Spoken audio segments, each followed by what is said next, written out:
It's normal to expect a game to last as long as the story, and to wind down by watching the many names that worked tirelessly to make the game scroll by. However, some games take things a step further, and let the game continue, gives you something to do, or even adds some fun to an otherwise boring part of the game. So, here's our pick for the top 10 best end credits minigames.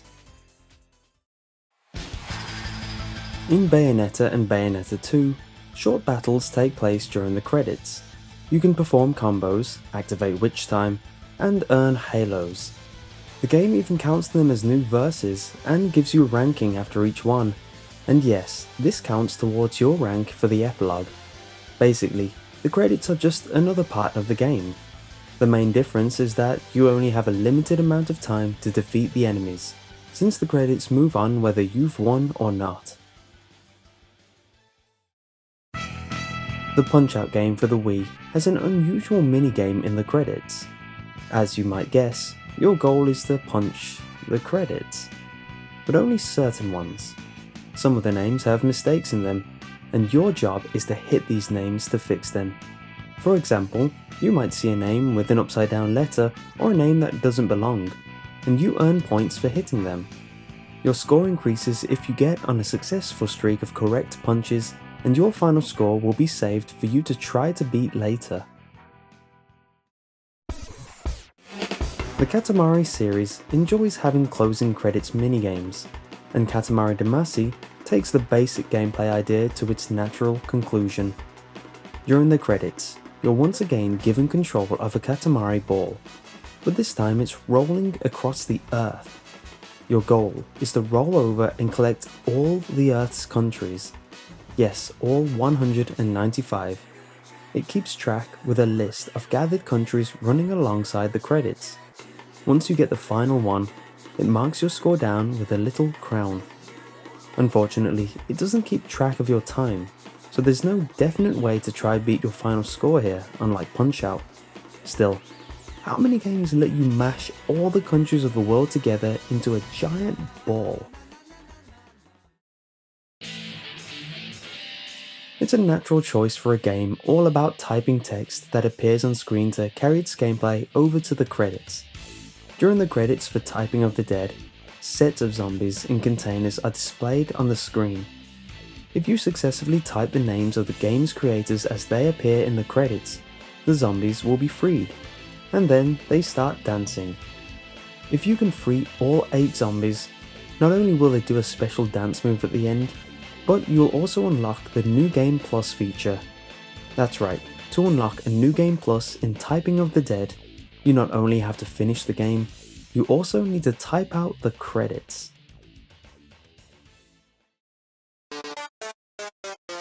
The main credits of Undertale doesn't contain any sort of minigame, but once it goes to the special thanks section, it switches to a battle screen, complete with a heart at the center of the screen. The names of the 900 some Kickstarter backers who pledged enough to be listed in the credits appear and shoot toward the heart, just like in the bullet hell style combat system used in the main game. You must dodge the names, and as the credits continue, they become harder and harder to dodge. You have infinite health, so there's no real danger in this battle, but if you manage to dodge all of the names, a special message appears after the credits. It says, "Incredible work, somewhere felt a door opening." The door in question is the mysterious locked one near Snowdin that you can't open with anything in the game. After successfully dodging all of the names, you can now go through that door to find a secret developer room that contains Easter eggs and jokes about the annoying dog, who here represents Toby Fox, Undertale's developer. The credits for Super Mario Galaxy 2 run against the backdrop of dioramas based on levels from the game. You can run around these dioramas to collect a few coins, but as minigames go, it's nothing major. So what makes Super Mario Galaxy 2's closing credits deserving of spot 5 on this list? Well, it's one of the only games here where you can actually die during the credits. Once you've collected 120 stars, a bee mushroom appears in the dioramas. This lets you turn into a Bee Mario and fly around the screen. And if you fly off the screen, the credits are abruptly interrupted by the game over screen. You will then be stuck on a black screen as it goes through the no longer visible credits, after which it displays "The End" over the "Too Bad" message and concludes as usual. Now, this probably isn't an intentional part of the minigame, but as a glitch, it makes the credits stand out. What makes it even better is that the 120-star secret ending includes a Luma carrying Mario's hat, leading to jokes amongst players that it's all the Lumas could find of him after his death in the credits. It is also possible to do this with the infinite flutter jump glitch. Dive mode was an important part of Kingdom Hearts 3D Dream Drop Distance, and you have to dive through the credits as well. As such, the credits appear as you're falling toward them, and you build up a score based on how many names you dive through. Most of the names are normal, but others contain special golden letters. These are your primary targets.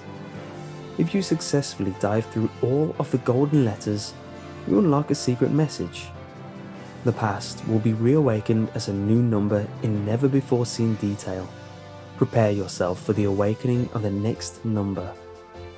This cryptic message is believed to have been an early hint at Kingdom Hearts 1.5 and 2.5, the two HD collections, and how these collections would help players prepare for the next number, Kingdom Hearts 3. One level in the Banjo-Kazooie spin-off Grunty's Revenge had a section where you had to navigate Banjo on his way down a slide.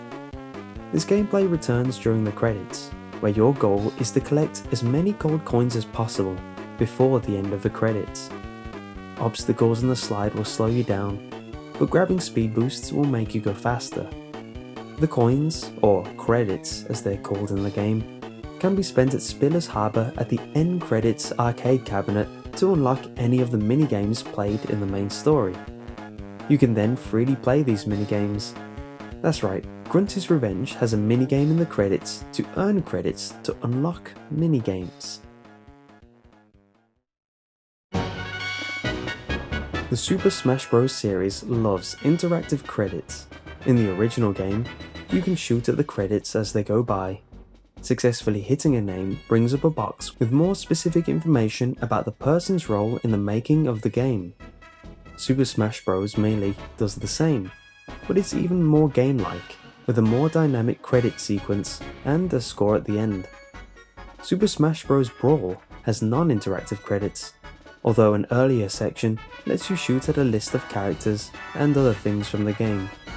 But Super Smash Bros. For the 3DS and Wii U return to form by letting you attack the credits to gradually reveal a picture of your character. At the end, you're rewarded with gold based on the percentage of the picture you uncovered. If another Super Smash Bros. Game is made, it'll be interesting to see what its credits are like. So far, we've looked at credits that continue the gameplay, unlock special things within the game, reveal secret messages, and provide more information about the credits themselves. What could possibly be left? How about a competitive credits minigame? The Legend of Zelda 4 Swords can be played with 4 players, and so can its credits. All 4 players are placed on a platform.